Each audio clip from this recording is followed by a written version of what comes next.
Apakah makanan pertama ahli syurga bila masuk di dalam syurga? Allah. Makan apa Bilal? Roti payah. Apa? Roti arak. Nasi arak. Mu bola ya buruk juga.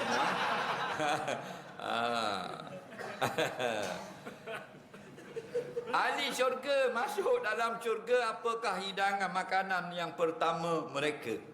Di dalam kitab hadis, antaranya kitab Sahih Muslim. Imam Muslim ada meriwayatkan hadis yang sangat panjang. Saya terjemah, tak ingat lapar matek Arab dia. Nabi SAW menyebut makanan yang pertama dihidangkan untuk ahli syurga ada 3. Yang pertama, hati ikan yang besar. Ikan tu ikan besar, faham? Kerana lebut syurga tu nun tu ada 2 makna. Satu makna ikan paus, satu lagi makna ikan yang besar. Kalau nun makna hakiki, maknanya ikan paus. Kalau nun tu makna majazi, ikan yang besar. Hati dia. Yang kedua ialah daging yang saling sedap pada seekor lembu, disembelih pada hari pertama masuk syurga. Daging lembu yang paling sedap. Lepas tu ada setengah ustaz dia ngajar, dia kata dalam syurga lagi makan wahyu.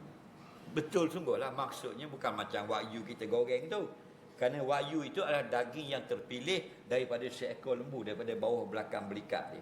Faham lagi? Itu wahyu yang paling mahal. Kalau yang mahal, yang jenis makan coklat.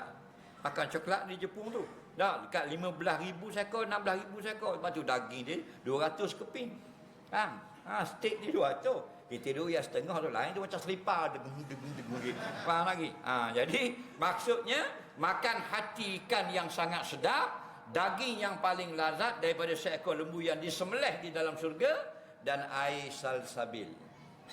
Panjang, nanti kita cari syarahan dia untuk kita huraikan.